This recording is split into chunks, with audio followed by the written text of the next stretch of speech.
Hello everyone, welcome to गरगास academy. आज एक बहुत ही इंटरेस्टिंग चीज़ के बारे में पहले हम जानेंगे इस वीडियो में और फिर इस वीडियो की शुरुआत करेंगे। इस वीडियो वैसे मैं बता दूं कि क्लास 10th की एनसीईआरटी जो है उस पॉलिटी की उस एनसीईआरटी को हम डिस्कस करेंगे। ये भी हमारा 2 पार्ट में रहेगा।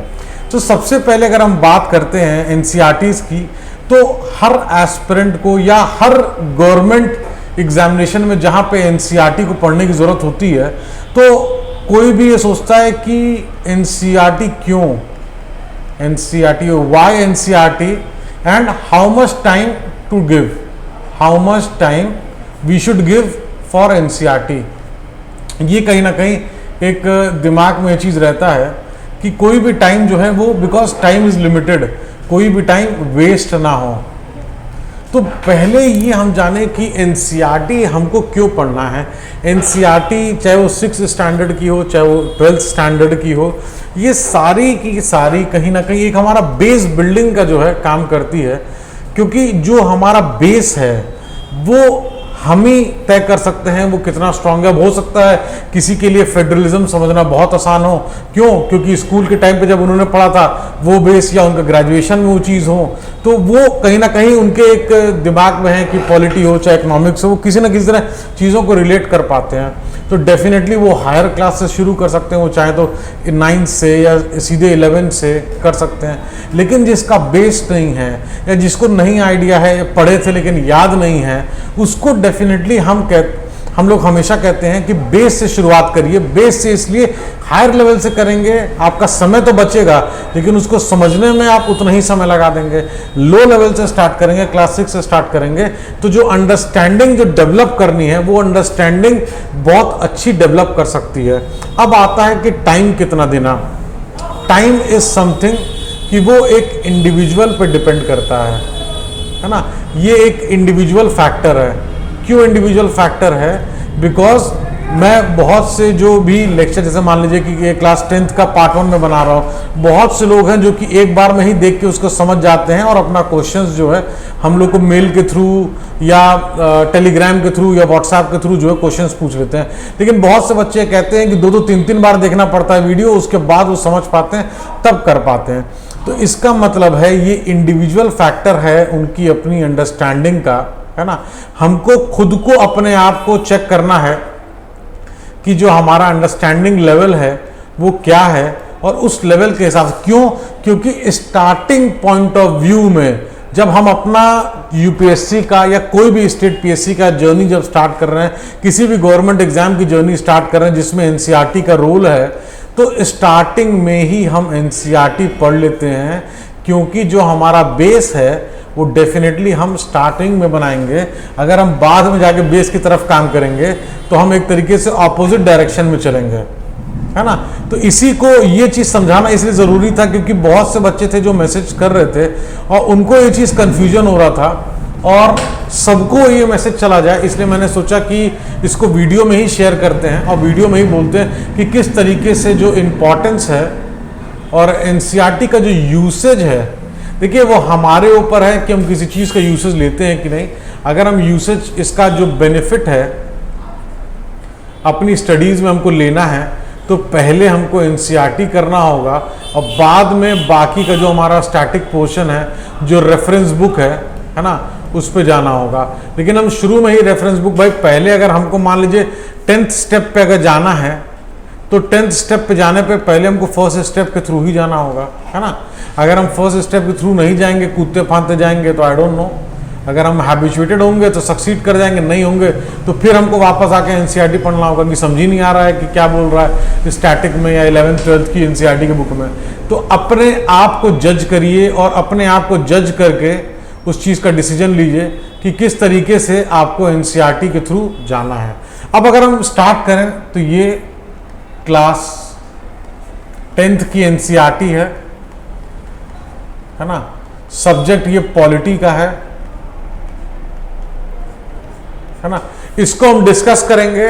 इसको हम, जैसे पावर शेयरिंग है ना, फेडरलिज्म है, किस तरीके से हमारे डेमोक्रेसी में फेडरलिज्म एग्जिस्ट करता है, किस तरीके से फेडरलिज्म हमारे स्टेट में हमारे क्या बोलते हैं यूनियन में पावर का जो डिस्ट्रीब्यूशन होता है किस तरीके से वर्क करता है, डिसेंट्रलाइजेशन कैसे है, कुछ डिसेंट्रलाइजेशन में किस तरीके से वर्क होता है, होमोजीनियस सोसाइटी क्या होती है, माइग्रेंट्स कौन होते हैं, है ना, सेक्सुअल डिवीजन ऑफ लेबर है वो किस तरीके से इंडिया में एग्जिस्ट करता है ना, और प्लस साथ में स्कैंडिनेवियन कंट्रीज में वुमेन्स का जो पार्टिसिपेशन है वो कैसे है, जो रेम्युनरेशन एक्ट है उसको हम देखेंगे, जो थर्ड लेवल हमारा जो फेडरलिज्म का आता है पंचायती राज उसको हम देखेंगे, उसमें जो रिजर्वेशन है, जो रिजर्वेशन की डिमांड लोकसभा में और स्टेट असेंबली में 10 सालों से भी ज़्यादा, डेकेड से भी ज़्यादा जो रिजर्वेशन की डिमांड है वो किस तरीके से है वो हम देखेंगे, कम्युनलिज्म जो है वो किस तरीके से है और रिलीजियस कम्युनलिज्म किस तरीके से इम्पैक्ट करता है हमारे सोसाइटी को,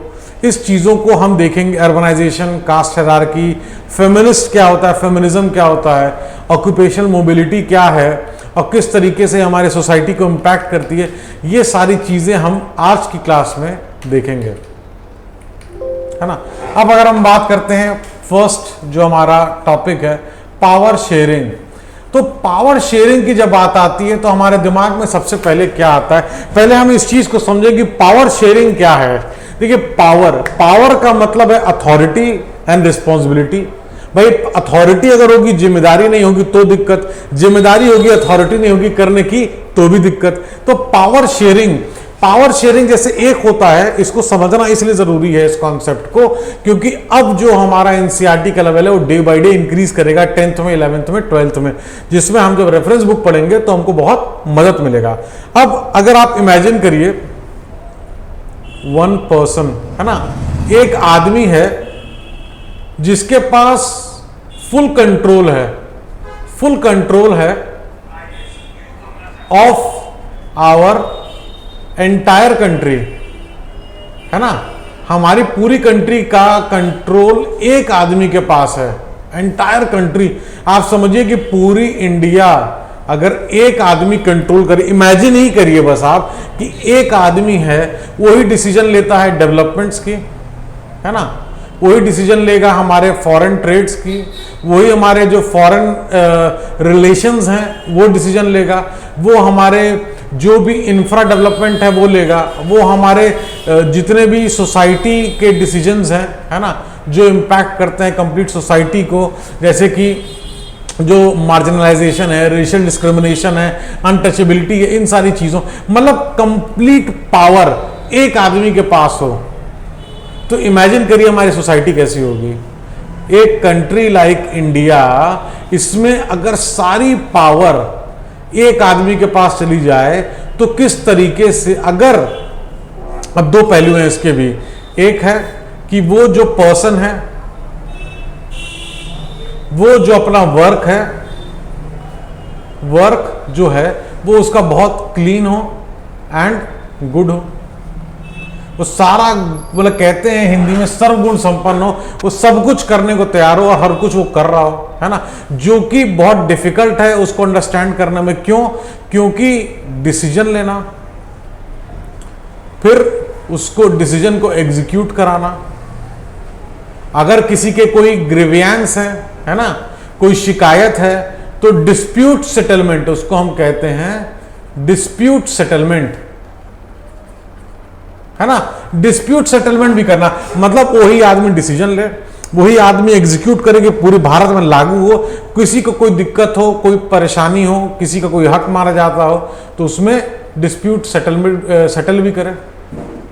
तो ये कहीं ना कहीं एक दिक्कत महसूस होती है कि यार कैसे होगा, है ना, सोच के भी ऐसा लगता है क्या ऐसा हो सकता है, और अगर होगा तो कितनी अकाउंटेबिलिटी होगी। अगर ये आदमी एज अ तानाशाह बन जाए, जो मन चाहे वो डिसीजन ले, जैसे वो अगर मान लीजिए डिसीजन ले लिया कि भाई हमारे कंट्री में कोई भी रोटी नहीं खाएगा, हाँ, तो इमेजिन करिए अगर उसको सपना आ गया, उसने सोच लिया कि भाई कोई रोटी नहीं खाएगा और ये रूल लागू हो गया कि एंटायर कंट्री में रोटी बनेगी नहीं, एंटायर कंट्री में रोटी नहीं बनेगी। भाई तानाशाह है, अगर मान लीजिए वो एक आदमी है वो डिसीजन ले रहा है, उनको रूल बनाना है अपनी कंट्री का तो कुछ भी बना सकते हैं, उन्होंने बैन कर दिया रोटी को ही, है ना, जो कि हमारा क्या बोलते हैं भारतीय उसमें जो है जिसको खाते हैं घर घर बनती है रोटी, लेकिन बैन कर दिया तो हम कुछ कर सकते हैं? कुछ नहीं कर सकते हैं। अब पावर शेयरिंग क्या लाती है? पावर शेयरिंग जो है सिर्फ पावर नहीं शेयर हो रहा है, यहाँ पे हम रिस्पॉन्सिबिलिटी भी शेयर कर रहे हैं, है ना। हम यहाँ पे रिस्पॉन्सिबिलिटी, हम यहाँ पे अथॉरिटी, यहाँ पे हम अकाउंटेबिलिटी सब शेयर कर रहे हैं। जिम्मेदारी, है ना।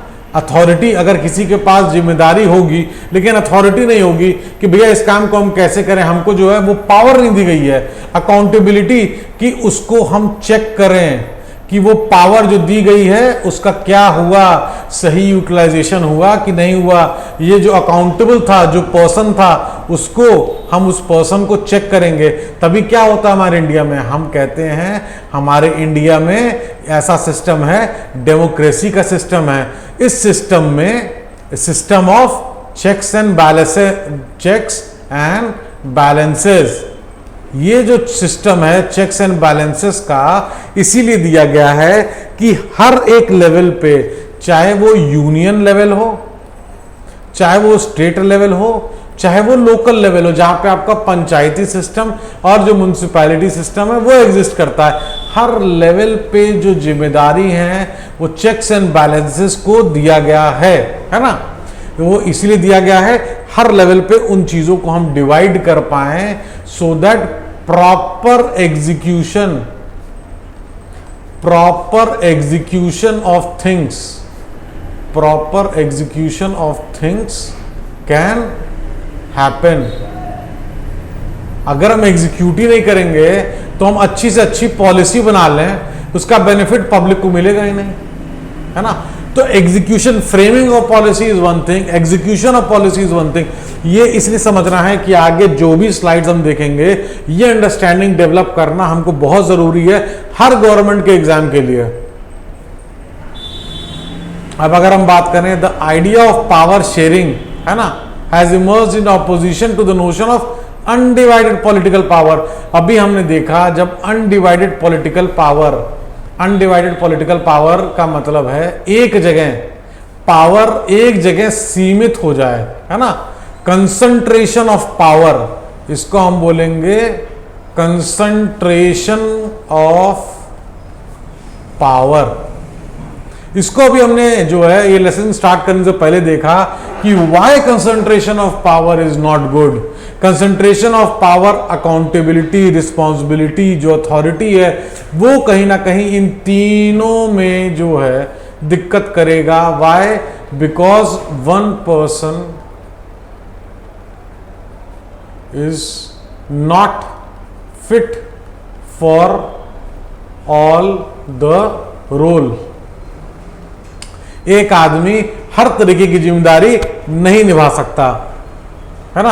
अगर आपको कह दें कि भाई आप पढ़ाई भी कर लो, आप काम भी कर लो, आप घर भी देख लो, आप सोसाइटी को भी देख लो, आप अपने जहां कॉलेज में अगर पढ़ते हो वहां का भी काम काज देख लो, तो थोड़ी सी मुश्किल हो जाएगी, है ना। इमेजिन करिए अगर आप अपने जीवन में आपके पास 4 काम है, 4 की जगह अगर आपको 40 काम दे दिया जाए, प्रतिदिन आपको दे दिया जाए वो 40 काम, हर दिन आपको अकाउंटेबिलिटी हो, हर दिन आपको उसमें जो है उसका कहीं ना कहीं उसको चेक्स एंड बैलेंसेस के साथ अगर देखना हो लोगों को, तो घर वाले कहेंगे कि नहीं यार ये 40 काम है, 40 में से 4 काम 5 काम तो करता था, अच्छा करता था, लेकिन अब 40 काम दे दिए तो मजा नहीं आ रहा है।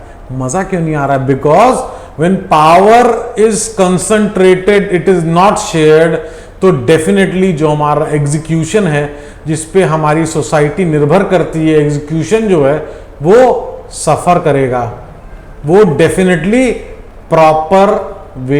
इन प्रॉपर वे नहीं होगा, है ना। इस चीज को हमको समझना बहुत जरूरी है ना।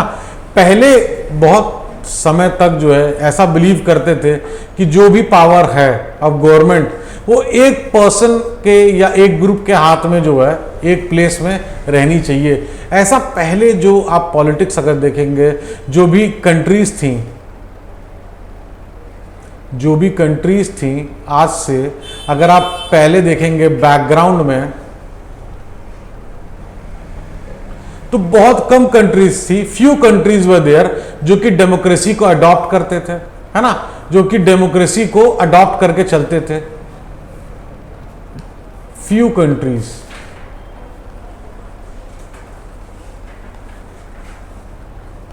Where there who were democratic. अब आज की दुनिया में क्या रह गया? आज के समय में few countries are there who are not democratic.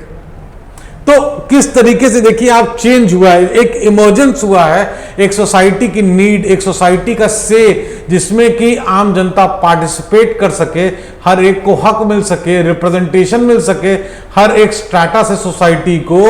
तो पहले जो फ्यू कंट्रीज जो हमने देखा वो डेमोक्रेटिक थे, आज पासा पलट गया है एंड फ्यू कंट्री हैं जो कि नॉन डेमोक्रेटिक हैं, नॉन डेमोक्रेटिक हैं आज की इन टुडे सोसाइटी। कहीं ना कहीं उसका इंपॉर्टेंस आदमी ने देखा है, तब आज की सोसाइटी में मैक्सिमम कंट्रीज जो डेमोक्रेसी के ऊपर जा रही हैं, और जो नॉन डेमोक्रेटिक है बहुत कम कंट्री हैं जो कि नॉन डेमोक्रेटिक हैं। जनता के पॉइंट ऑफ व्यू से democracy is definitely always superior, but these notions, ये जो हम पहले सोचते थे पावर कंसंट्रेशन का एक आदमी या एक ग्रुप के पास, वो चेंज हुआ है। इमर्जेंस ऑफ डेमोक्रेसी, जैसे जैसे डेमोक्रेसी कंट्रीज ने एक्सेप्ट करी है, कंट्रीज जैसे जैसे कंट्रीज ने एक्सेप्ट करा है, एक्सेप्टेड डेमोक्रेसी, जो पावर कंसंट्रेशन था कंट्रीज में, जिन कंट्रीज में पहले, वो कंट्रीज भी धीरे धीरे डेमोक्रेटिक होती गई हैं, पावर चेंज होता गया है ना। One basic principle of democracy, एक प्रिंसिपल जो डेमोक्रेसी का है कि जो पीपल है, जो जनता है, जो पब्लिक है, जो पावर सोर्स है। डेमोक्रेसी में पावर सोर्स कौन होता है आप बताइए? डेमोक्रेसी में हम किसको कहेंगे? Who is the power source in democracy?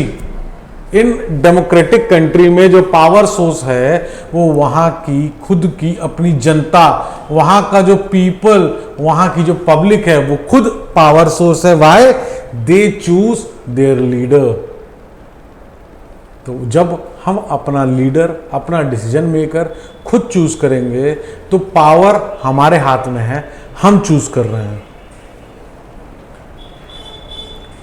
अगर अच्छी डेमोक्रेटिक गवर्नमेंट की हम बात करते हैं, गुड डेमोक्रेटिक गवर्नमेंट की बात करते हैं रिस्पेक्ट टू डाइवर्स ग्रुप, है ना। जब मान लीजिए कि कंट्री में अगर 100 तरीके के लोग हैं, 100 तरीके के डाइवर्स ग्रुप हैं, है ना, एक आदमी अगर राज कर रहा है तो हो सकता है वो बहुत से most of the diverse group को वो ध्यान ही ना दे। Most of the diverse group जो है वो कहीं ना कहीं से उसको इग्नोर कर दिया जाए।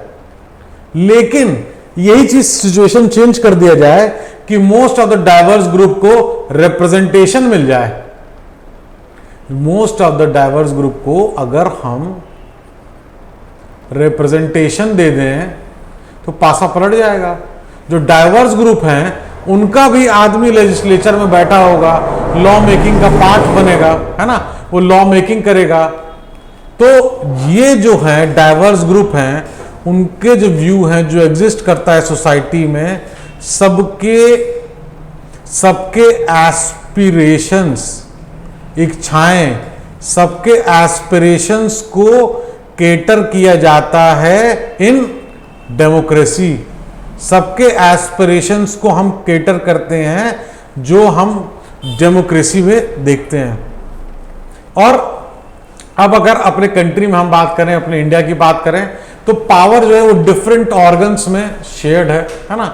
एक हॉरिजॉन्टल ऑर्गन है, सेम लेवल पे पावर डिस्ट्रीब्यूशन है। हॉरिजॉन्टल जो अपना ऑर्गन है गवर्नमेंट का, जिसमें हम एक तरफ देखते हैं एग्जीक्यूटिव, एक तरफ लेजिस्लेचर, एक तरफ जुडिशरी, है ना। इसको हम हॉरिजॉन्टल डिस्ट्रीब्यूशन ऑफ पावर क्यों कहते हैं?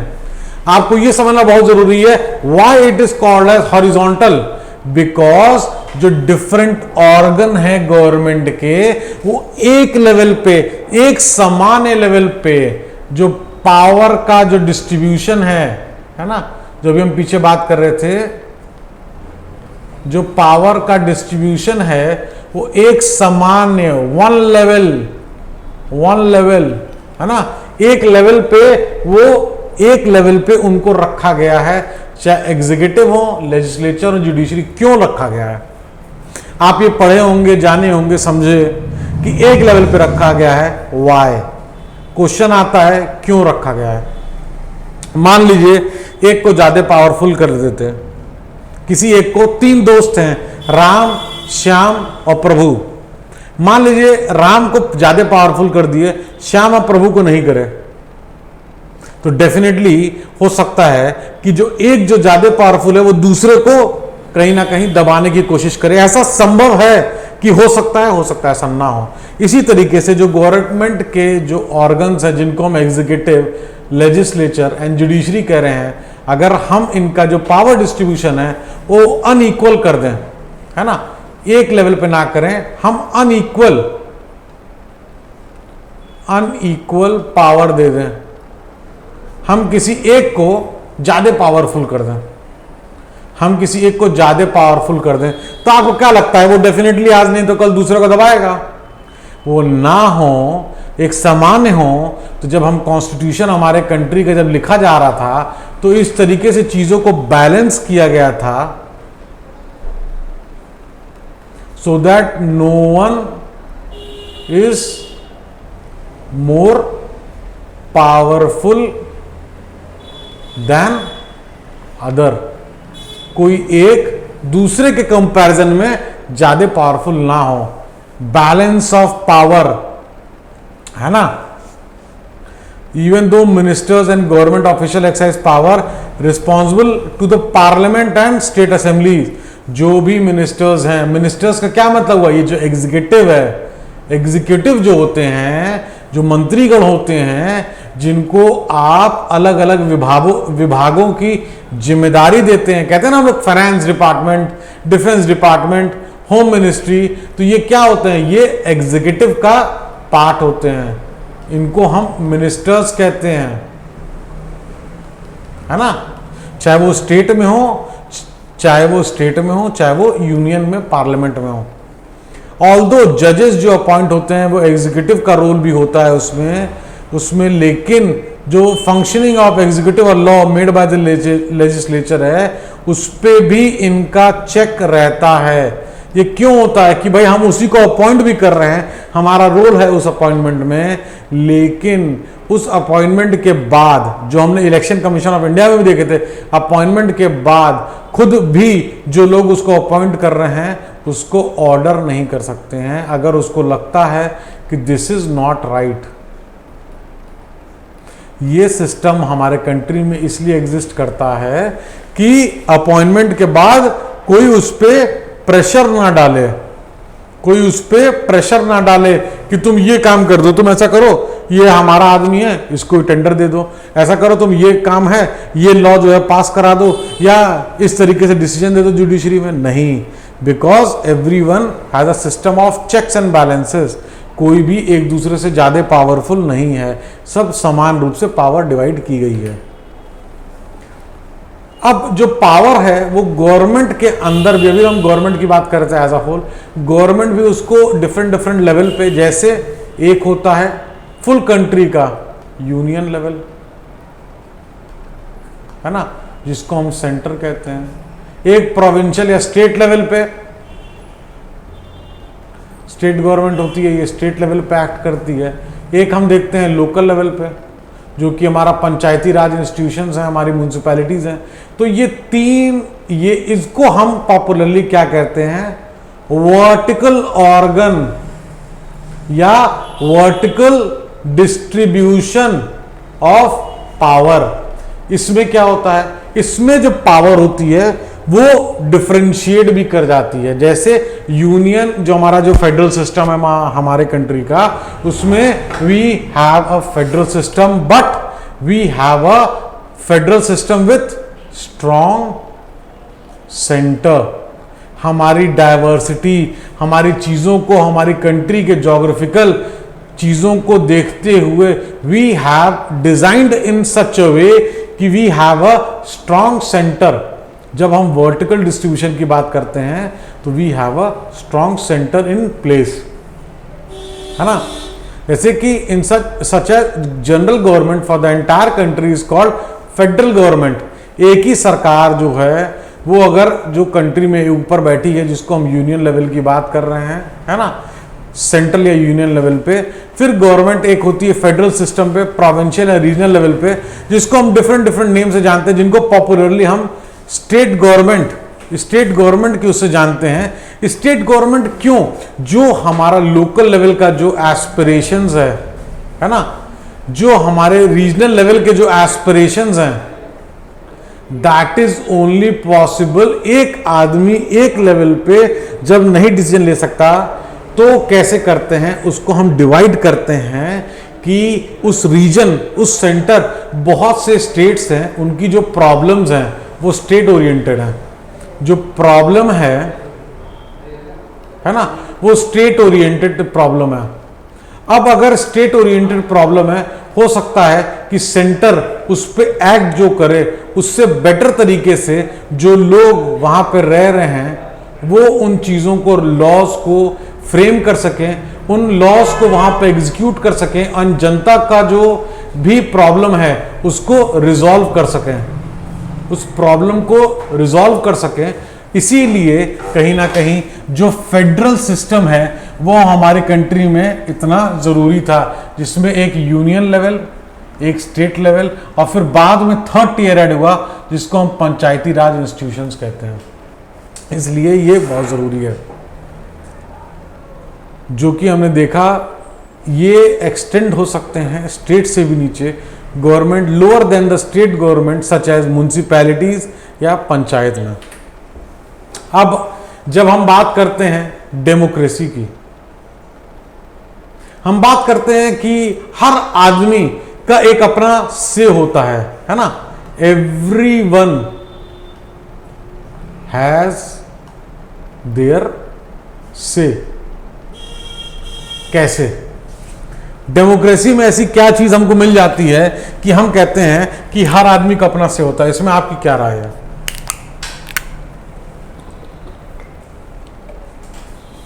हमारे कॉन्स्टिट्यूशन ने स्ट्रांग डेमोक्रेसी के लिए हमको क्या क्या चीजें दी हैं?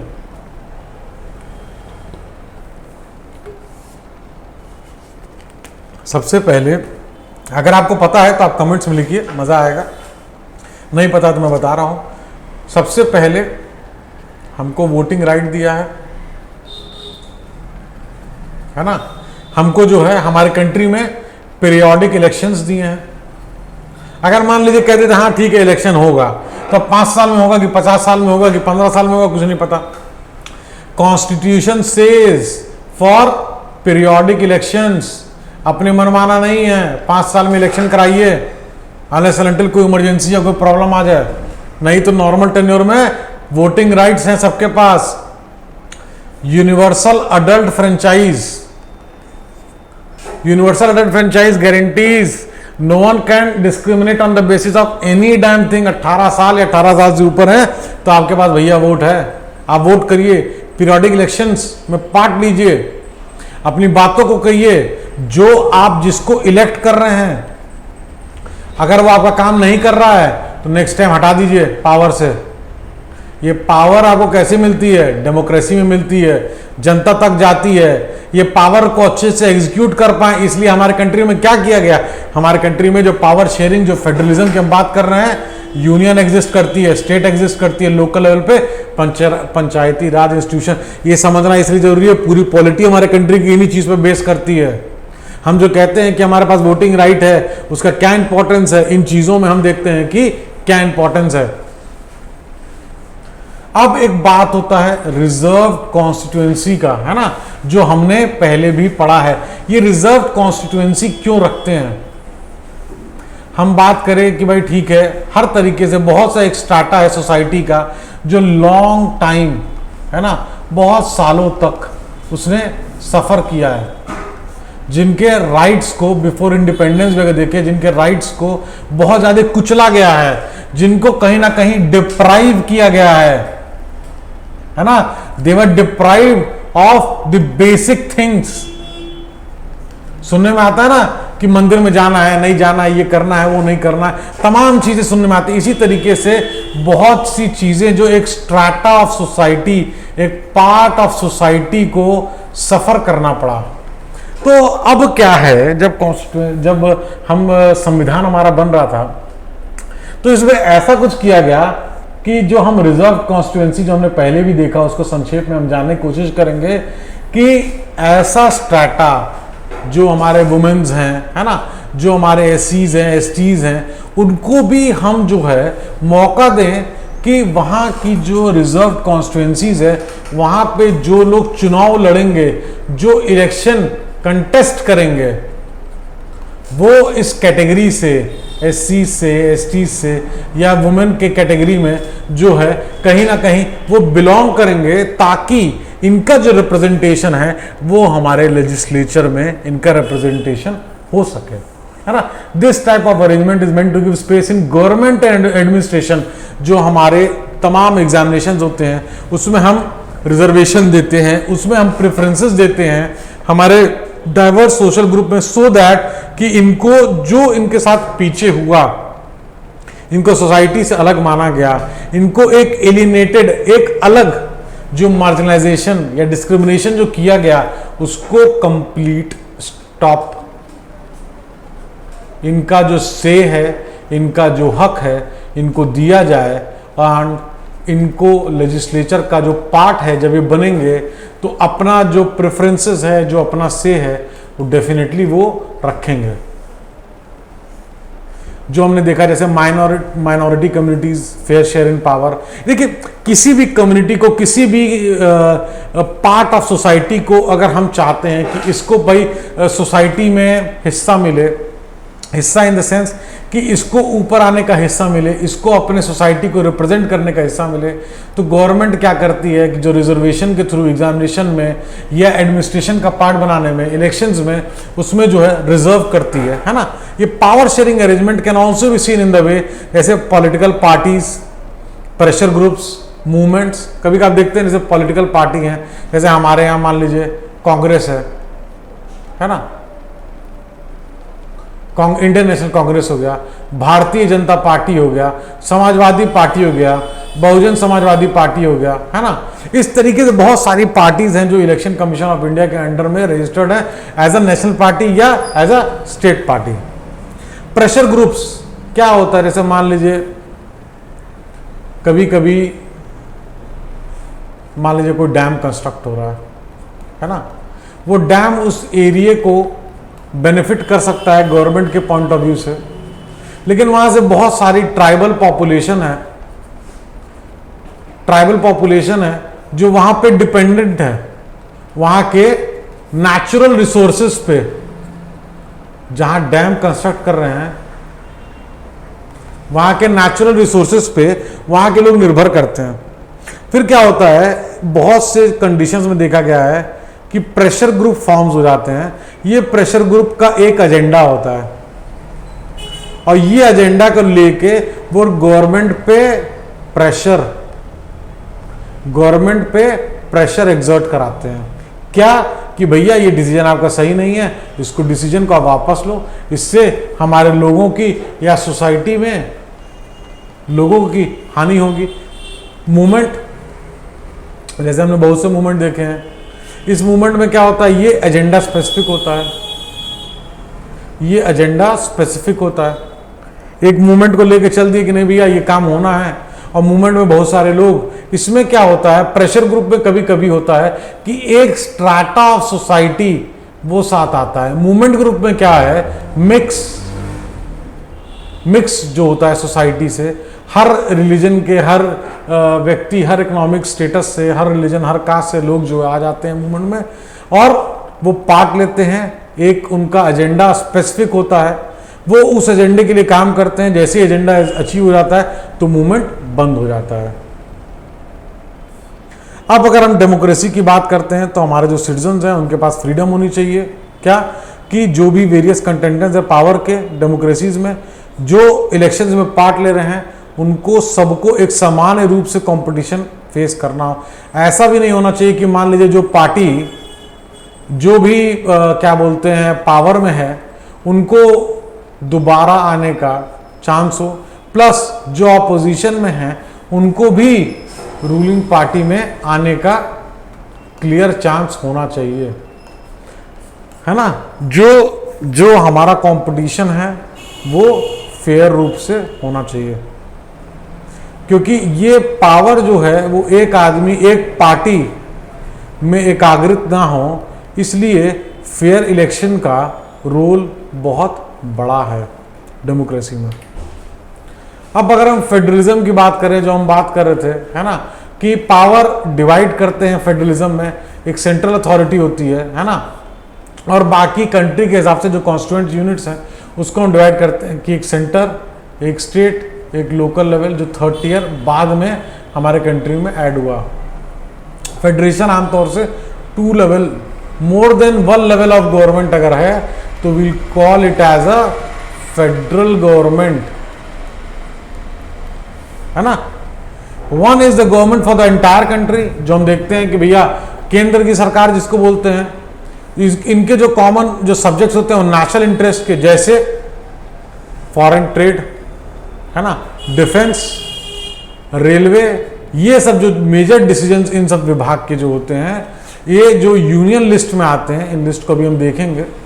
यूनियन लिस्ट के जो सब्जेक्ट्स होते हैं वो यूनियन लिस्ट या कॉन्करेंट लिस्ट, जिसमें स्टेट और यूनियन दोनों ले सकते हैं, उन यूनियन लिस्ट को जो सेंट्रल गवर्नमेंट होती है, एंटायर कंट्री की जो गवर्नमेंट होती है, वो उस पर डिसीजन लेती है।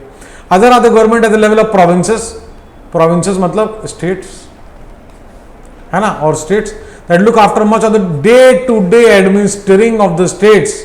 जैसे भाई हम पुलिसिंग की बात करें, हम स्कूल्स की बात करें, है ना, जो हमारा एजुकेशन का हो गया, बहुत से इंफ्रा डेवलपमेंट जो हमारे पीडब्ल्यूडी विभाग होते हैं स्टेट के, वो लेते हैं उन चीज़ों पे। डे टू डे चीज़ें जो उस लेवल, स्टेट के लेवल, हर चीज़ सेंट्रल नहीं डिसीजन ले सकता, हर चीज़ स्टेट डिसीजन नहीं ले सकता। इसीलिए पावर का डिस्ट्रीब्यूशन होता है, लिस्ट का डिस्ट्रीब्यूशन होता है कि कौन किस तरीके से चीज़ें में डिसीजन लेगा। कुछ फीचर्स हम देखते हैं फेडरलिज्म का। 2 और मोर लेवल ऑफ पावर होती है गवर्नमेंट की, डिस्ट्रीब्यूशन होती है पावर की, तो we call it as a federalism government. हम कहते हैं कि इस कंट्री में फेडरलिज्म एग्जिस्ट करता है ना।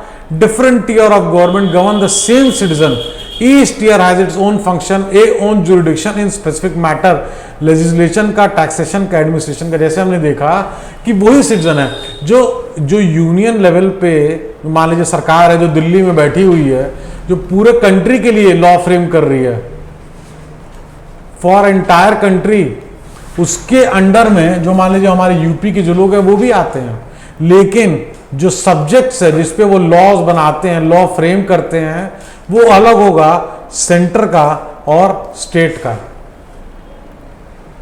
वो डिवाइडेड इसलिए होता है, एक तो डिस्प्यूट्स ना हो स्टेट और सेंटर में, दूसरा टाइम सेव कर पाए, डिसीजन की अकाउंटेबिलिटी रखें, और जो अकाउंटेबिलिटी है उसको प्रॉपर एग्जीक्यूट हम करा सकें अपने कंट्री में, अपने स्टेट में। Jurisdiction of respective level of tiers of the government are specified in the constitution. अब इसमें क्या है, जो हम लोग बात कर रहे थे अभी लिस्ट की, है ना, हम बात कर रहे हैं जुरिडिक्शन की, कौन किसका एरिया है, ये डिफाइंड होता है, ये डिफाइंड है हमारे संविधान में, किस तरीके से सेंटर स्टेट जो है फंक्शन करेगा। The fundamental provision of the constitution cannot be unilaterally changed by 1 level. अगर मान लीजिए हमको संविधान में कोई एक ऐसा इंपॉर्टेंट जो हमको चेंज करना है कॉन्स्टिट्यूशन में, इसमें जो कंसेंट है वो स्टेट का भी लेना पड़ता है ना। More than 50% of the state जो है वो सिंपल मेजॉरिटी से, इसको हम आगे समझेंगे लेकिन मैं एक बता दे रहा हूं, सिंपल मेजॉरिटी से उस डिसीजन को पास करेंगे, तभी सेंट्रल गवर्नमेंट वो संविधान में वो अमेंडमेंट, वो रूल लागू कर पाएगा, है ना। तो कहीं ना कहीं ऐसा भी करा गया है कि वो स्टेट का से सिक्योर्ड रहे। Courts have the power to interpret. इस पावर टू इंटरप्रेट को क्या कहते हैं हम कोर्ट्स के? अगर आपको पता है तो कमेंट्स में बताइए। इसको हम कहते हैं जुडिशियल रिव्यू। जब भी कोर्ट को न्यायालय को ऐसा लगता है कि जो लॉ बना है वो हमारा बेसिक स्ट्रक्चर जो हमारा कॉन्स्टिट्यूशन का है, बेसिक स्ट्रक्चर को वो चेंज कर रहा है, चेंजेस द बेसिक स्ट्रक्चर, तो उस लॉ को वो तुरंत इंटरप्रेट कर सकता है। इस इंटरप्रिटेशन के एक्सरसाइज को हम जुडिशियल रिव्यू कहते हैं। और अगर उसको लगता है कि दिक्कत है तो उस लॉ को वो स्ट्राइक डाउन कर सकता है। अब देखिए अब किस तरीके से चल रहा है लेजिस्लेचर। डेमोक्रेसी में भैया हमने एरिया से चुना, जो भी मार्जिनलाइज भी पहले थे, जिनको भेदभाव भी महसूस हुआ, सारी चीजें हुई, सबको राइट दिया, रिजर्व कॉन्स्टिट्यूंसी बनाई, डेमोक्रेसी में राइट दिया, भैया लोग चुनो, भेजो, जो चुने हुए लोग गए वो लेजिस्लेचर का पार्ट बने। जो 50% से ज्यादा हैं लेजिस्लेचर वाले वो सरकार बनाएंगे, उनको रूलिंग पार्टी व एग्जीक्यूटिव कहलाएंगे। फिर कोर्ट बनाया, कोर्ट किसने बनाया कि भैया को ऐसा ना हो कि कोई मनमानी करने लग जाए, एग्जीक्यूटिव व लेजिस्लेचर अपने हिसाब से कुछ भी रूल बनाने लग जाए, तो कोर्ट से चेक के लिए। तो देखिए कितने ब्यूटीफुली तरीके से जो चेक्स एंड बैलेंसेस है हमारे कंट्री में एग्जिस्ट करता है। जो चेक है ना, और बैलेंस है, वो ब्यूटीफुली एग्जिस्ट करता है कि कोई भी एक ज्यादा पावरफुल ना हो, हर एक का राइट सिक्योर्ड हो, हर एक लेवल, एक स्टेटा सोसाइटी को वो कहीं ना कहीं हक मिल सके और एक fair play in the society वो कर सके। ड्यूअल ऑब्जेक्टिव होता है फेडरलिज्म का, सेफगार्ड करता है, ये प्रमोट करता है यूनिटी इन द कंट्री, एकता लाता है ना। हम मान लीजिए डिफेंस में एक हैं, है ना, फॉरेन ट्रेड में एक हैं, हम जो है बहुत सी मेजर चीजें जो एक होनी चाहिए। अब मानिए हर स्टेट अपने अपने तरीके से डिफेंस का फ्रेम करने लग जाए, अपने अपनी फॉरेन पॉलिसीज जो इंटरप्रेट करने लग जाए, अपने अपने तरीके से एक्ट करने लग जाए, बहुत मुश्किल हो जाएगा सेंटर को डिसाइड करना। तो यूनिटी भी है कंट्री में कि कौन सा चीज कैसे करना है, एंड द सेम टाइम जो रीजनल डाइवर्सिटी है, जो डिफरेंसेस हैं सोसाइटी में, जो डाइवर्सिटी है, उसको भी हम ऑनर कर सकें, उसको भी हम पूर्ण रूप से ऑनर करें। इसलिए हमारा जो फेडरल सिस्टम है वो इस तरीके से एग्जिस्ट करता है, एक स्ट्रॉन्ग फेडरल सिस्टम जिसमें डेमोक्रेसी बहुत मेजर रोल प्ले करता है, डाइवर्सिटी को ऑनर करने के लिए, लोगों को हर तरीके से अपनी जगह बनाने के लिए। And there are two kinds of routes through which federations have been formed. एक फर्स्ट रूट है जिसमें इंडिपेंडेंट स्टेट्स हैं वो साथ आते हैं, एक बिगर यूनिट, एक अलग अलग मान लीजिए, है ना, अलग अलग थे, ये क्या किए, एक साथ आ गए, ये अलग अलग एक साथ आते हैं, form a bigger unit, bigger unit के लिए, सो दैट कि जो अपनी सॉवरेनिटी है, अपनी आइडेंटिटी है, उसको सिक्योरिटी है, इस चीज को इंक्रीज कर सकें, उसको प्रोटेक्ट कर सकें। इसको हम कहते हैं कमिंग टुगेदर फेडरेशंस। इसमें इसका एग्जाम्पल जैसे हम यूएसए में देखते हैं, ऑस्ट्रेलिया में देखते हैं, स्विट्जरलैंड में देखते हैं, ये कमिंग टुगेदर फेडरेशंस का एग्जाम्पल है ना, जिसमें अलग अलग यूनिट जो है वो एक आती है। किस लिए आती है? जो हमारी सॉवरेनिटी, हमारी आइडेंटिटी, सिक्योरिटी, इन चीज़ों को एनहांस करने के लिए आते हैं। सेकेंड रूट है लार्ज कंट्री, बड़ी कंट्री है, वो डिसाइड करती है कि जो पावर है वो हम स्टेट और सेंटर के बीच में डिवाइड करेंगे, नेशनल गवर्नमेंट के बीच में डिवाइड करेंगे। जैसा कि हम अपने खुद के भारत देश में, हम अपने भारत में देखते हैं कि एक सेंटर है, एक स्टेट है। सेंटर है, इंडिया में सेंटर की अगर बात करें जहां पे भाजपा की सरकार है, जहां पे मोदी जी हैं। स्टेट की बात करें, अगर उत्तर प्रदेश की बात करें, तो जहां पे बीजेपी ने अभी भी चुनाव जीता है और उस तरीके से वो अपनी सरकार अब बनाने जा रहे हैं।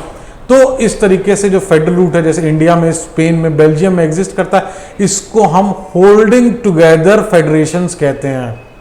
एक हमने देखा कमिंग टुगेदर, एक हम देख रहे हैं होल्डिंग टुगेदर, कि हम एक हैं, अलग अलग एंटिटी है, उसमें हमने सबको एक पावर दे रखी है, डिसीजंस दे रखे हैं, एक अथॉरिटी दे रखी है, एक जिम्मेदारी दे रखी है, उस पर ये एक्ट करते हैं।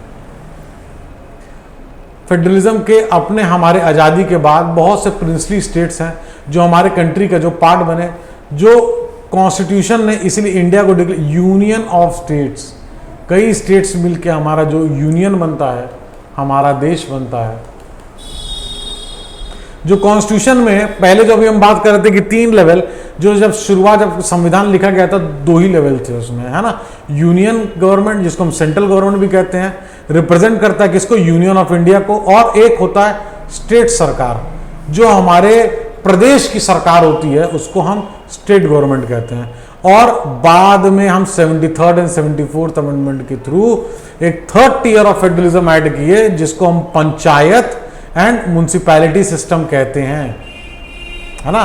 फिर हमने कहा कि भाई यूनियन, फिर हमारा स्टेट, और फिर हमारा जो 3rd टियर बाद में ऐड हुआ लोकल लेवल। कौन सा डिसीजन कौन लेगा? अगर मान लीजिए ये अंकित ना हो कि कौन आदमी क्या काम करेगा, तो फिर कैसे डिसाइड करेंगे? इसलिए हमने क्या किया, हमने लिस्ट बनाई, संविधान में लिस्ट बनी, जिसमें एक यूनियन लिस्ट है ना, एक स्टेट लिस्ट है जो स्टेट का सब्जेक्ट है, एक कॉन्करेंट लिस्ट है। एक कॉन्करेंट में इसमें यूनियन और स्टेट दोनों डिसीजन ले सकते हैं। अब अगर आप बात करें यूनियन लिस्ट की, जैसे defence, foreign affairs, banking, communication, currency, जो भी नेशनल इंपॉर्टेंस की जो चीजें हैं, जो भी हमारे नेशनल इंपॉर्टेंस की जो चीजें हैं, वो आमतौर से यूनियन लिस्ट का हमारे पार्ट होती हैं। State list, police, trade, commerce, agriculture, irrigation. अब आप ये सोचिए एग्रीकल्चर, इरिगेशन क्यों इसमें डाला गया? अगर आप सोचते हैं तो आपके दिमाग में क्या आता है? इसलिए एरिया स्पेसिफिक जो हमारी जियोग्राफी है वो चेंज होती रहती है ना। एक तरफ पहाड़ है, एक तरफ नदियां ज्यादा है, एक तरफ ऐसी मिट्टी है जिसपे बहुत अच्छी खेती हो सकती है, एक तरफ हमारे ब्लैक सॉइल है, एक तरफ हमारे रेड सॉइल है, एक तरफ हमारे लेटराइट सॉइल है। तो चीजें बदलती रहती हैं। इसलिए ये स्टेट सब्जेक्ट्स में है कि अपने अकॉर्डिंग डिसीजंस लीजिए, अपने अकॉर्डिंग डिसीजंस फ्रेम करिए, एग्जीक्यूट करिए। और कुछ ऐसे भी सब्जेक्ट होते हैं कि जब संविधान बन रहा था तो वो सब्जेक्ट उस समय प्रिवेलेंट ही नहीं थे, उस समय वो सब्जेक्ट नहीं थे। जैसे आपको क्या लगता है साइबर क्राइम उस समय था?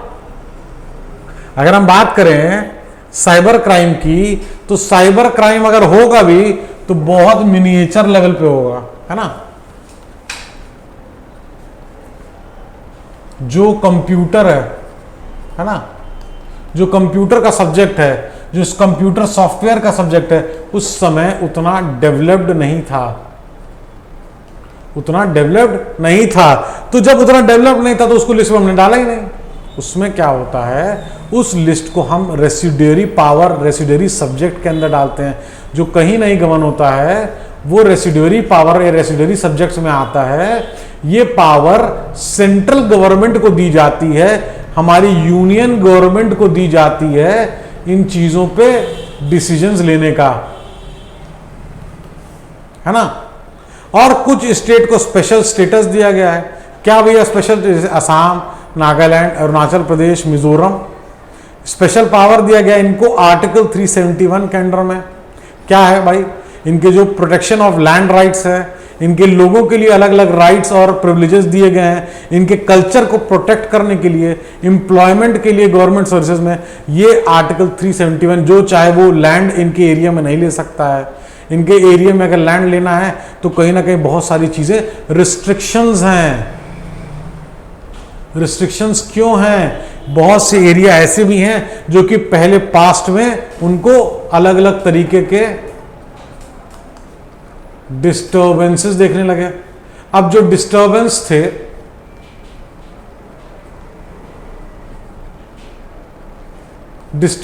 थे, उनको प्रोटेक्ट करने के लिए, उनको हटाने के लिए, वहां पे पीस लाने के लिए इनकी बहुत सी प्रिविलेजेस देने पड़े, बहुत से प्रिविलेज देने पड़े, बहुत से कहते हैं कि जैसे अभी हम यहाँ देख रहे हैं, कैन नॉट बाय लैंड, इनके जो कल्चर को प्रोटेक्ट किया गया है ना।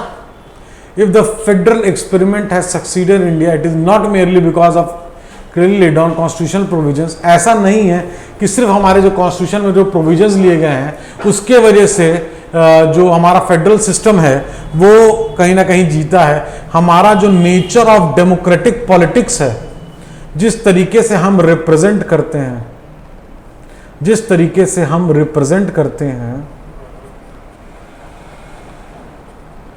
अपने लोगों को, अपनी जनता को रिप्रेजेंट करते हैं, जनता रिप्रेजेंट करती है अपने आप को लेजिस्लेचर में, एग्जीक्यूटिव में, वो बहुत बड़ा उसका कहीं ना कहीं श्रेय जाता है हमारे फेडरल सिस्टम के सक्सेस को।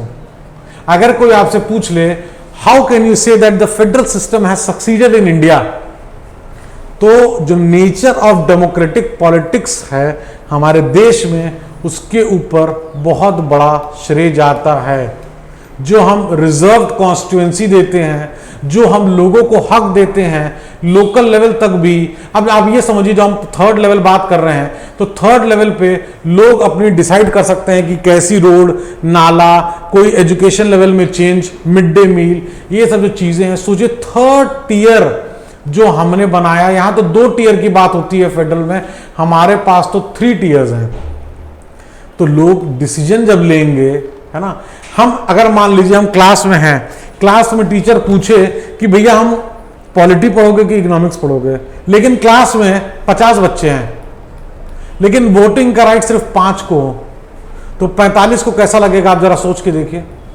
लेकिन 50 में 50 को वोटिंग राइट हो, 50 को अपना से बोलने का तरीका हो, एक अपनी बात को रखने का तरीका हो, एक कंजीनियल वे से, एक पीसफुल वे से रख सकें, तो 50 के 50 पावरफुल रहेंगे। इसलिए ये जो चीज है डेमोक्रेसी को स्ट्रॉन्ग करती है, हमारे फेडरलिज्म को और अच्छे से ऑनर करती है और सक्सेसफुल बनाती है। अब जब क्रिएशन ऑफ लिंग्विस्टिक स्टेट्स, भाषा के लिंग्विस्टिक मतलब language spoken in a particular area के बेसिस पे एक स्टेट का क्रिएशन करना, है ना। Major test of democratic politics हमारे कंट्री में आया जब हम लैंग्वेज के आधार पे स्टेट को हमने डिस्ट्रीब्यूट किया। जैसे कि हमने आंध्र प्रदेश बनाया, हमने तमिल स्टेट का गठन किया, है ना, क्योंकि पहले मद्रास स्टेट था, फिर बाद में तमिलनाडु हो गया। तो इस तरीके से लैंग्वेज के बेसिस पे हमने किया, है ना। जब हमने देखा 1947 में बहुत से स्टेट की बाउंड्रीज, जो पुरानी बाउंड्रीज थी वो चेंज की गई, कई नए नए स्टेट जो क्रिएट कर गए। ये क्यों किया गया कि जो same language lived in the same state. अब मान लीजिए कि कोई लैंग्वेज है जो पर्टिकुलर एरिया में बोली जाती है, उस पर्टिकुलर के जो एरिया के जो लोग हैं अगर वो एक साथ रहेंगे एक स्टेट में, तो वो स्टेट उनके लिए बेटर डिसीजन ले सकता है, वो स्टेट उनकी जरूरतों को महसूस कर सकता है ना, उनकी नीड्स को महसूस कर सकता है। भाई जब नीड महसूस करेगा तभी तो फुलफिल कर सकता है। नीड जब फुलफिल होंगी तो इसका मतलब है हम अपने सिटीजन को, अपने पब्लिक को हम ऑनर कर रहे हैं, हम उनके राइट्स को प्रोटेक्ट कर रहे हैं, हम उनको जस्टिस दिला रहे हैं। इन चीजों को हम सामान्य लैंग्वेज, भाषा बोलने वाले लोगों को एक एक स्टेट में कई बार हमने डिस्ट्रीब्यूशन किया। जब हम डिवाइड कर रहे थे तो हमको डर था कि क्या ये सही होगा गलत, लेकिन वो डिसीजन हमने आगे चल के देखा कि वो ठीक था। The second test for Indian Federation is language policy. Our constitution does not give status for any one language. अब लैंग्वेज की अगर बात करते हैं, है ना, हम इंडिया को बोलते हैं कि बहुत डाइवर्स है, हम इंडिया को बोलते हैं बहुत सारी एकताएं भी हैं, बहुत सारी अलग अलग चीजें भी हैं, हमको डाइवर्स बनाती हैं, हमको एक दूसरे से अलग बनाती हैं। उसमें लैंग्वेज का भी बहुत इंपॉर्टेंट रूल आता है ना। Language, culture, tradition, fooding habits, है ना, हमारा रिचुअल्स, ये सारी चीजें। अब हिंदी को आइडेंटिफाई किया गया एज अ ऑफिशियल लैंग्वेज, लेकिन सरकार ने यह डिसीजन लिया कि किसी एक लैंग्वेज को हम प्रमोट नहीं करेंगे, है ना, किसी भी लैंग्वेज को हम प्रेफरेंस नहीं देंगे अलग से। एक लैंग्वेज तो चाहिए ना कम्युनिकेशन करने के लिए, जिसको हम एक बेस बना सकते हैं, तो उसको हमने हिंदी को और इंग्लिश लैंग्वेज को हमने उस बेस को यूज किया। हिंदी है जो मदर टंग है, वो सिर्फ 40% जो भारतीय हैं उनके लिए है, लेकिन और भी चीजों को, और भी लैंग्वेज को सेफगार्ड प्रोटेक्ट करने के लिए हमने क्या किया, 21 अदर भाषाओं को, मेजर भाषाओं को हम अपने शेड्यूल्ड लैंग्वेज में, उसमें हमने हिस्सा बनाया, उसका हमने उसको पार्ट बनाया, ताकि उसको हम प्रोटेक्ट कर सकें, उसको हम ऑनर कर सकें। देखिए सारी चीजें इंटर रिलेटेड हैं। अब हम डिसेंट्रलाइजेशन की बात करते हैं। डिसेंट्रलाइजेशन इन इंडिया, डिसेंट्रलाइजेशन का मतलब होता है डिवीजन ऑफ पावर, पावर को डिवाइड कर देना, this is called as decentralisation. अब हम देखें हमारे भारत में किस तरीके से डिसेंट्रलाइजेशन एग्जिस्ट करता है। Many of the states are internally very diverse. अब जो स्टेट्स हैं वो, हर स्टेट की अपनी अपनी डाइवर्सिटी है ना, तो उसका जो पावर शेयरिंग है, हर स्टेट के हिसाब से जो पावर जो शेयरिंग है, कहीं पे जनता को छोटी सी छोटी चीज में भी जो है बताना है, देना है, करना है, कहीं पे ऑलरेडी डेवलपमेंट हो रखा है ना, उनको जो बेसिक उनकी जो चीजें हैं वो फुलफिल्ड हैं, तो स्टेट्स के अकॉर्डिंग उसको हमको डिसीजन लेना है। तो ये एक जो डिसेंट्रलाइजेशन ऑफ पावर था, जिसमें फेडरल पावर इंडिया एक अनदर टीयर, जो हम थर्ड टीयर जिसको हम बार बार कह रहे थे, जो हम लोकल गवर्नमेंट के नाम से जिसको जानते हैं, जिसमें हमारा पंचायती राज या म्यूनिसिपैलिटीज होते हैं, है ना, below the state government, state government के नीचे तीसरा लेवल, इसको जो रैशनल है हमारा, जो डिसेंट्रलाइजेशन ऑफ पावर का, वो पूरा रैशनल ये थर्ड टीयर ऑफ गवर्नमेंट पे टिकता है। ये थर्ड टीयर ऑफ गवर्नमेंट, जिसको हम लोकल गवर्नमेंट भी कहते हैं। When power is taken away from central government, state government and given to local government, it is called decentralization। पहले जो पावर था भाई, कहीं ना कहीं तो जब 73rd एंड 74th अमेंडमेंट आया, उससे पहले भी तो लोकल लेवल पे काम हो रहा था। वो डिसीजन कौन ले रहा था? वो डिसीजन सेंट्रल लेवल पे और स्टेट लेवल पे हो रहा था।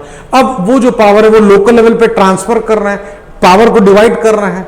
इसका मतलब हम डिसेंट्रलाइज कर रहे हैं चीजों को।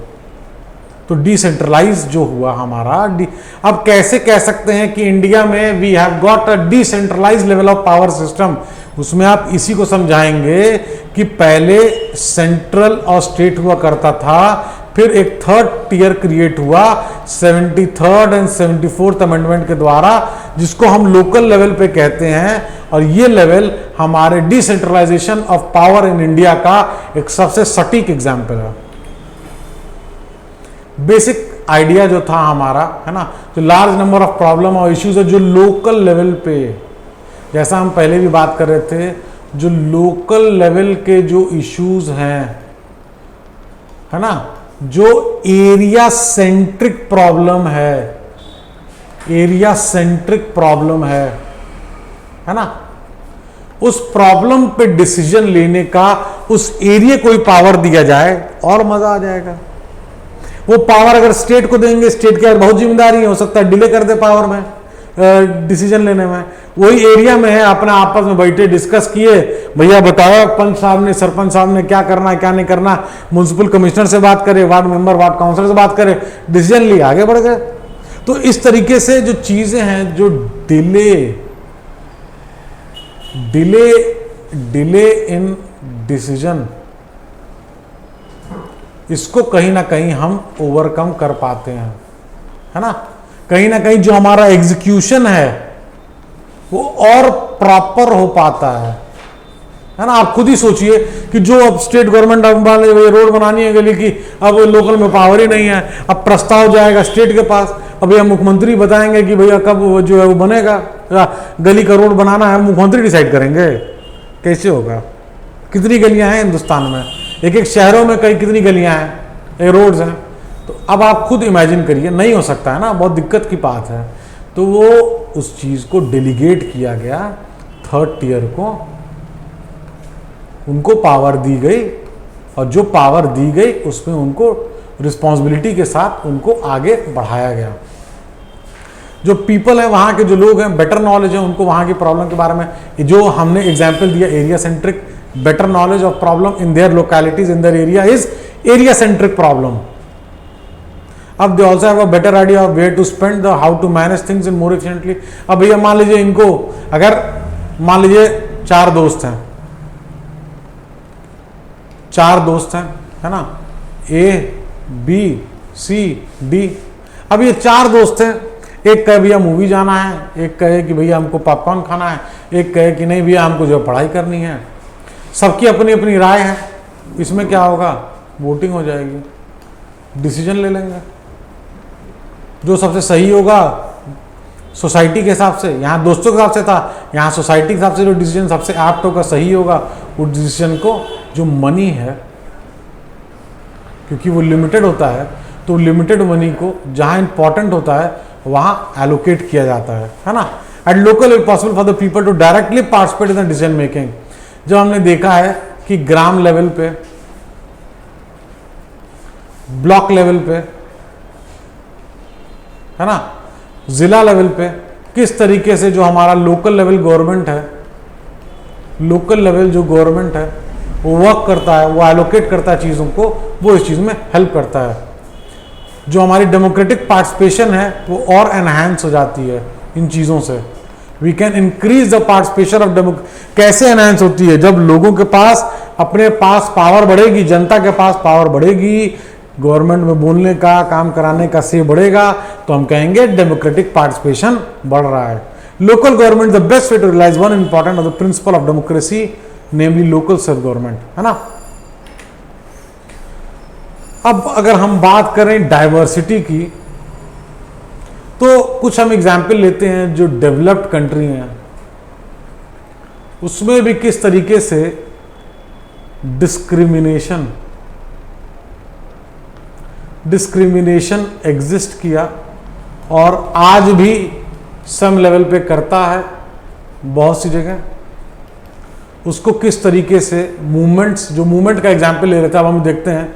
एक मूवमेंट हुआ था यूनाइटेड स्टेट्स ऑफ अमेरिका में, यूएसए में, सिविल राइट्स मूवमेंट, जो कि 1954 से 68 तक, इसमें बहुत सी चीज़ें हुई थी, बहुत से इवेंट्स हुए थे, जो कि जो रेशियल जो डिस्क्रिमिनेशन है, भेदभाव, किस पे,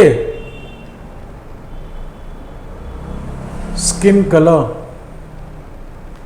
जो racial discrimination against African American, ये जो मूवमेंट था, Martin Luther King Junior non violent method से सिविल ओबीडियंस की चीज़ों को यूज़ करते हुए रेशियल डिस्क्रिमिनेशन जो लॉ थे, प्रैक्टिसेस थे, उसको बंद करो, उसको स्टॉप करो। इसके लिए civil rights movement United States of America में किया गया था। कब से? 54 से लेके 68 तक, 54 से लेके 68 तक।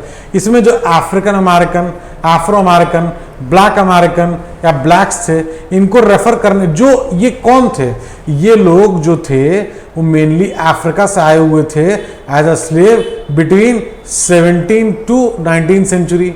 लेकिन इनका जो राइट्स था इनको यूएस नहीं दे पा रही थी, इनको डिस्क्रिमिनेशन इनके साथ किया जा रहा था।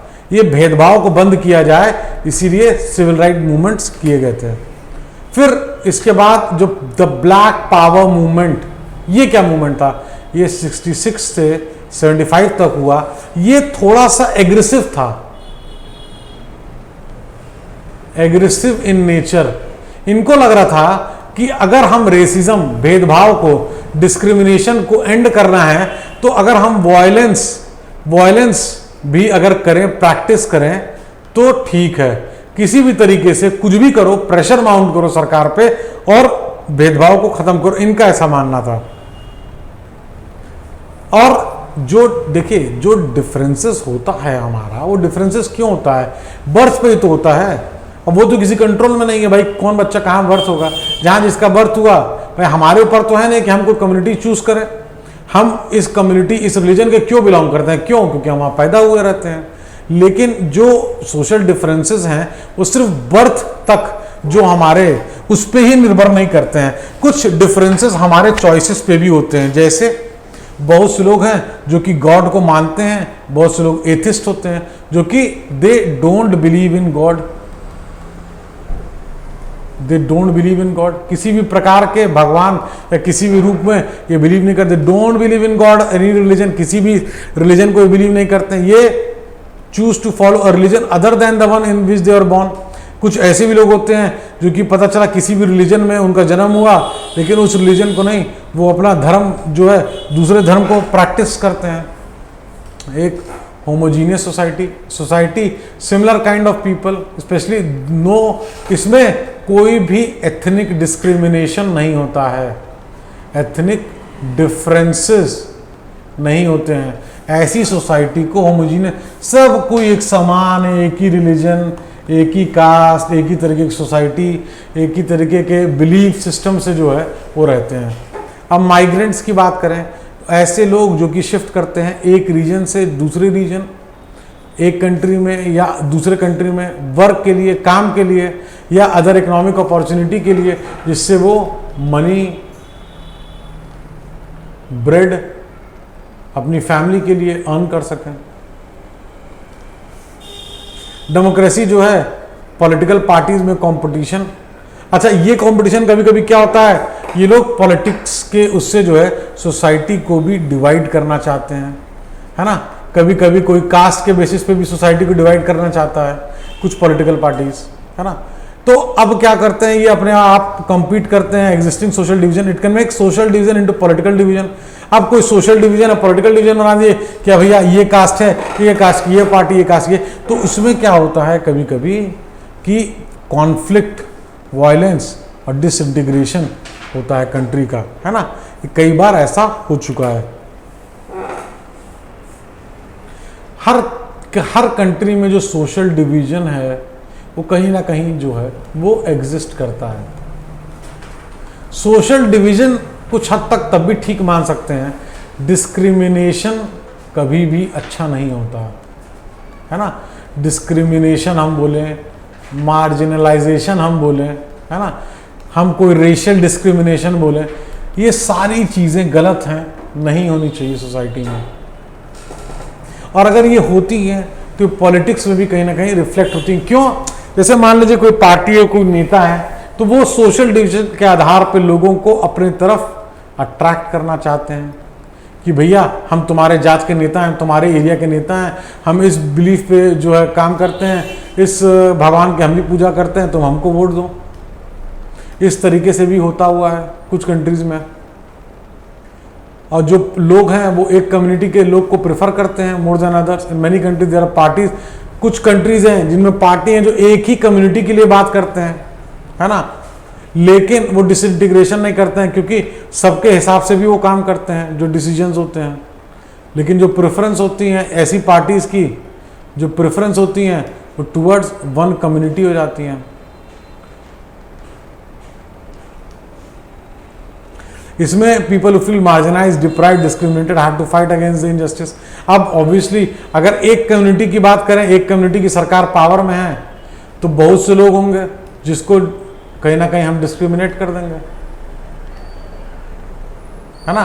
बहुत से लोग होंगे जिनको हम कहेंगे कि नहीं भैया हमारी तो सरकार इसकी है, हम उसको ज्यादा प्रेफरेंस देंगे, उसके लिए हम ज्यादा काम करेंगे, इसके लिए हम नहीं करेंगे। Such often take democratic path, voicing the demand in peaceful constitutional manner. कभी कभी क्या होता है कि इसको और जो कास्ट के लोग हैं, सोसाइटी के लोग हैं, इनको अपने राइट्स को प्रोटेक्ट करने के लिए ये प्रोटेस्ट करते हैं पीसफुल और कॉन्स्टिट्यूशनल मैनर से, ताकि इनकी भी सुनी जाए।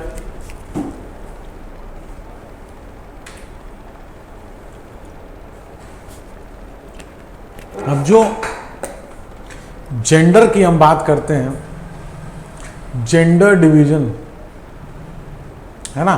आप जेंडर डिवीजन को ऐसे समझिए कि जो वर्क है ना, कई बार आप सुने होंगे या बहुत से लोग ऐसा बिलीव करते हैं कि ये काम मेन का है ना, ये काम मतलब बॉयज का है, ये फीमेल का है काम, मतलब गर्ल्स का काम है ना। ऐसा कार्य को वो डिवाइड कर देते हैं based on gender, based on gender.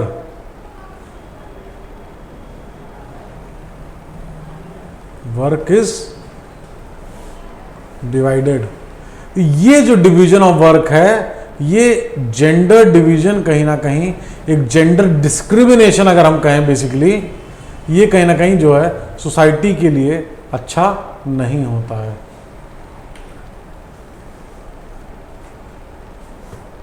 जो सोशल एक्सपेक्टेशन है, जो स्टीरियोटाइप है, इसके बेसिस पे sexual division of labour system, all work inside the home. घर का जो काम है वो महिलाएं करेंगी, वुमेन्स करेंगी। फैमिली का जो काम है वो वुमेन्स करेंगी। डोमेस्टिक हेल्प का जो काम है वुमेन्स करेंगी।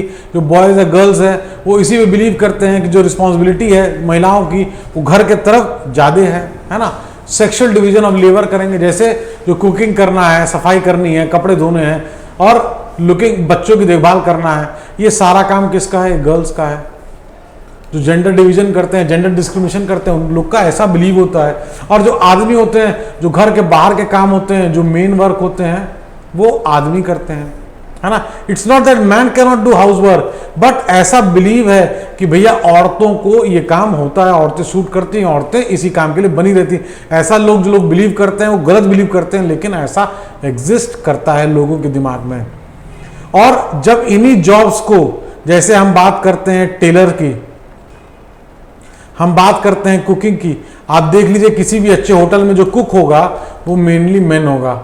वहां उनको पे कर रहे हैं और दे आर रेडी, वो बहुत खुश है उस काम को करने के लिए। लेकिन घर में अगर कह दें तो कह दें नहीं, ये मेरा काम नहीं है, ये वुमेन्स का काम है। तो देखिए किस तरीके से सेक्सुअल डिवीजन ऑफ लेबर है, किस तरीके से जेंडर डिस्क्रिमिनेशन है, किस तरीके से जेंडर डिवीजन है। वुमेन कॉन्स्टिट्यूट, जो वुमेन है हाफ, अगर हमारी मान लीजिए फॉर एग्जांपल 7 बिलियन पॉपुलेशन है, तो जो हमारी हाफ जो पॉपुलेशन है वो वुमेन्स है। लेकिन उसके बाद भी उनके जो राइट्स हैं उसको हम प्रोटेक्ट, उनको जो रिप्रेजेंटेशन है उनका सोसाइटी में, ह्यूमैनिटी में, पॉलिटिक्स में, वो कहीं ना कहीं बहुत मिनिमल है आज भी।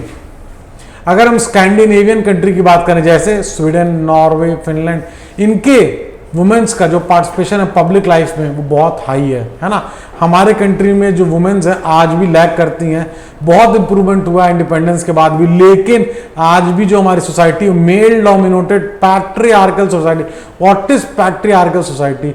अ society in which men dominates.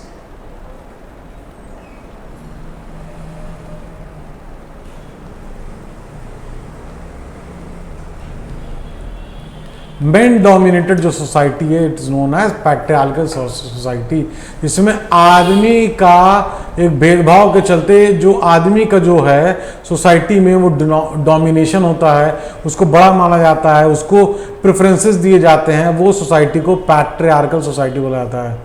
और जो वुमेन्स होती हैं उनको डिसएडवांटेज फील होता है, डिस्क्रिमिनेटेड फील होता है, उनको कहीं ना कहीं से दबाया जाता है वेरियस तरीके से। वुमेन्स में जो लिटरेसी रेट है वो 54% है, 76% है मैन में। इनको मतलब एजुकेशन का स्तर आज भी वुमेन्स में बहुत कम है। स्मॉलर प्रोपोर्शन ऑफ जो गर्ल्स हैं उनको हायर स्टडीज के लिए भेजा जाता है। क्यों? बिकॉज ऐसा पेरेंट्स का बिलीव है कि जो बॉयज हैं वो परिवार का एक रिसोर्स हैं, वो इनकम का एक स्रोत बनेंगे, उनकी एजुकेशन ज़्यादा जरूरी है, स्पेंडिंग जो करना है वो उन पे ज़्यादा करो और लड़की की एजुकेशन पे और जो पैसे खर्च करने हैं उन पे कम करो। ऐसा कुछ लोगों का बिलीव होता है।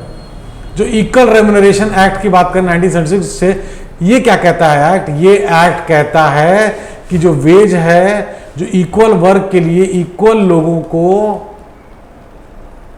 इक्वल फॉर बॉय या गर्ल, जिसका मन है, जिसका मतलब है मेन हो चाहे वुमेन हो, इक्वल पे होना चाहिए। जेंडर के बेसिस पे डिस्क्रिमिनेशन नहीं होना चाहिए, है ना। और इसका एक बहुत अच्छा तरीका है कि वुमेन्स को रिप्रेजेंटेशन मिले हमारे लेजिस्लेचर का पार्ट बनने का।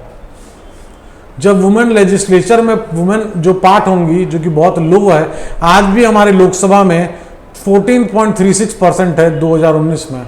सोचिए 543 में लोग लेजिस्लेचर जो लोकसभा का जो है उसमें 14.36% वुमेन्स हैं। पॉपुलेशन का 50% वुमेन है, लेकिन रिप्रेजेंटेशन अगर हम बात करें पार्लियामेंट में तो 14.36% है, बहुत कम है ये। कैबिनेट्स है जिसमें मेल होते हैं, जो अगर वुमेन भी चीफ मिनिस्टर हैं या प्राइम मिनिस्टर हैं तो भी हम देखते हैं कि जो कैबिनेट है उसमें मेल डोमिनेशन ज़्यादा है ना। ये अगर हम लीगल बाइंडिंग कर दें, हम लीगल कर दें, हम एक रूल बना दें कि सीट्स जो है ना, जो हमारी सीट्स हैं उसको हम रिजर्व कर दें किसके लिए, वुमेन रिप्रेजेंटेशन के लिए, तो कहीं ना कहीं जो फेयर प्रोपोर्शन है वुमेन का वो कहीं ना कहीं उनको हक मिल पाए। जैसे हमने पंचायती राज जो हमारा थर्ड टियर ऑफ गवर्नमेंट है उसमें हमने कर रखा है 1/3 ऑफ सीट है लोकल गवर्नमेंट में, म्यूनसिपैलिटीज में, पंचायत के रिजर्वेशन उसको रिजर्व कर दिया वुमेन्स के लिए। आज 10 लाख से भी ज़्यादा वुमेन है जो कि in rural urban area bodies को रिप्रेजेंट कर रही हैं, है ना। और अगर वुमेन का अगर बात करें तो ऐसा रिजर्वेशन ऐसा नहीं कि मांगा नहीं गया है। 1/3 रिजर्वेशन लोकसभा में, स्टेट असेंबलीज में बहुत सालों से चला आ रहा है, लेकिन वो एक्ट, वो लॉ आज भी पार्लियामेंट में, वो बिल जो है बेसिकली वो मोर देन अ डेकेड हो गया, लेकिन वो स्टिल पेंडिंग है। उसकी कोई सुनवाई, उस पर कोई एक्शन नहीं लिया गया, किसी भी पॉलिटिकल पार्टी द्वारा वो बिल पास नहीं किया गया है। कम्युनलिज्म क्या है? जो एक सिंगल कम्युनिटी डोमिनेट करना चाहे, दैट इज कम्युनलिज्म। आमतौर से ये जो इसका बेस होता है उस कम्युनिटी का, वो रिलीजन का बेस होता है। The problem become more, religion जो है वो पॉलिटिक्स में आ जाता है, रिलीजन के आधार पे पॉलिटिक्स को प्ले किया जाता है ना। Religion is the principle basis of social community. Communalism, communal politics है, ये हर चीज में रिलीजन को ऊपर रखता है, अपने रिलीजन को प्रेफर करता है, अपने रिलीजन को ऑनर करता है सिर्फ, और सारे डिसीजंस उसी के बेसिस पे लिए जाते हैं। और जो पीपल है एक रिलीजन का सेम इंटरेस्ट और एस्पिरेशन नहीं, ऐसा नहीं है कि मान लीजिए कोई पर्टिकुलर रिलीजन में है, उन सब का जो एस्पिरेशंस, उनकी जो नीड है वो सेम हो, डिफर कर सकता है from area to area, people to people. तो कम्युनल पॉलिटिक्स कर रहे हैं हम, एरिया एक चीज को प्रेफर कर रहे हैं, हम एक रिलीजन को प्रेफर कर रहे हैं, लेकिन ऐसा नहीं है कि उसी रिलीजन के सारे लोग उसी चीज को माने। और कहीं ना कहीं जो पॉलिटिकल डोमिनेंस, हम अपने आप को अपर हैंड देना चाहते हैं। क्यों? तभी हम अपने रिलीजन को के हिसाब से हम अपना एक्ट, अपने रूल्स, अपनी चीज़ों को, अपने लोगों को फॉलो कर सकते हैं। लेकिन इन चीज़ों को देखते हुए इंडिया का नो ऑफिशियल रिलीजन, इसे हम कहते हैं ना India is a secular country, यही मतलब है कि कोई हमारा ऑफिशियल रिलीजन नहीं है। जैसे बुद्धिज़्म हम देखें तो श्रीलंका में है, इस्लाम पाकिस्तान में है, क्रिश्चियनिटी इंग्लैंड में है, लेकिन हमारा जो संविधान है किसी भी रिलीजन को एक स्पेशल स्टेटस नहीं देता है। कॉन्स्टिट्यूशन प्रोवाइड करता है कि हर एक आदमी, हर एक कम्युनिटी फ्री है अपने रिलीजन को प्रैक्टिस, प्रोफेस और प्रोपोगेट करने के लिए, और किसी को भी बाइंडिंग नहीं है, कोई कॉन्स्टिट्यूशन की तरफ से कोई प्रोविजन नहीं है, कोई डिस्क्रिमिनेशन, कोई भेदभाव नहीं है किसी भी एक रिलीजन को देखते हुए।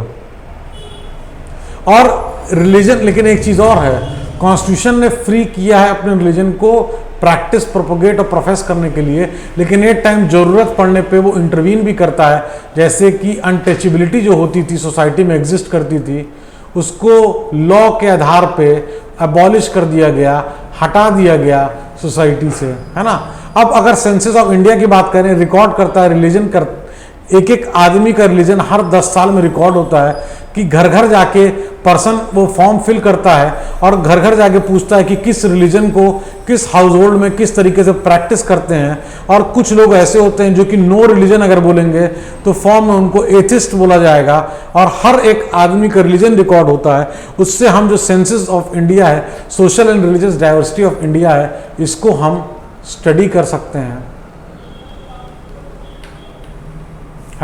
अगर हम अर्बनाइजेशन की बात करें तो जो लोग हैं वो शिफ्ट करते हैं रूरल एरिया से, गांव के एरिया से शहरों की तरफ, उस शिफ्टिंग को हम अर्बनाइजेशन कहते हैं। ऑक्यूपेशनल मोबिलिटी, अगर एक ऑक्यूपेशन से अनदर ऑक्यूपेशन के लिए जब हम नई जनरेशन आती है तो वो ऑक्यूपेशन को प्रैक्टिस ना करके जो एंसेस्टर हैं उसको, जैसे मान लीजिए कोई फार्मर है वो एग्रीकल्चर प्रैक्टिस कर रहा है, लेकिन उसका बच्चा ज़रूरी नहीं है कि वो एग्रीकल्चर करे, वो अपने ऑक्यूपेशन को शिफ्ट कर सकता है, उसको हम ऑक्यूपेशनल मोबिलिटी कहते हैं। कास्ट हिरार्की, ये एक सीढ़ी के फॉर्मेट में होती है जिसमें हम कास्ट को, है ना, ऐसे प्लेस करते हैं हायर से लोअर कास्ट तक। कास्ट हिरार्की एक होती है ना। एक फेमिनिस्ट होता है जो कि वुमेन एंड मैन के बिलीव में equal rights and opportunity for main के, उसमें जो है बिलीव करता है ये इक्वालिटी को, है ना। इसमें इंक्लिनेशन नहीं होना चाहिए एक की तरफ, इक्वालिटी की बात होनी चाहिए, that is good for the society. अब इस जो हमारा क्लास 10th का जो पार्ट 1 था उसको हमने देखा कि किस तरीके से federalism, democracy, discrimination, gender bias, किस तरीके से हमारा जो कॉन्स्टिट्यूशन है वो हमको राइट्स देता है, जिसमें हमको प्रोटेक्ट करता है, डिस्क्रिमिनेशन नहीं करने देता है, और कुछ कॉन्सेप्ट जैसे urbanisation, occupational mobility, caste hierarchy, feminist, है ना, social and religious diversity, atheist क्या होते हैं, इन टर्म्स को भी हमने जाना और समझा। अगर इन चीज़ों को लेके कोई भी कंफ्यूजन आपको होता है तो आप कमेंट करके पूछ सकते हैं। आप हमको डायरेक्ट जो है टेलीग्राम चैनल पे भी जुड़ सकते हैं, फेसबुक पे भी जुड़ सकते हैं, यूट्यूब पे भी जुड़ सकते हैं, अपनी चीज़ों को बता सकते हैं। कोई भी अगर समस्या है, कोई भी दिक्कत है, प्रीलिम्स जो 2022 आ रहे हैं आप उसमें अगर दे रहे हैं, उसका अगर कोई क्वेश्चन है, आप जहां पढ़ते हैं वहां आपको उसका सॉल्यूशन नहीं मिल पा रहा है, तो डायरेक्टली हम लोग को मैसेज करके पूछ सकते हैं। Definitely as soon as possible उसका आपको बेहतर तरीके से प्रयास करके आंसर दिया जाएगा। Thank you so much for watching this. Thank you.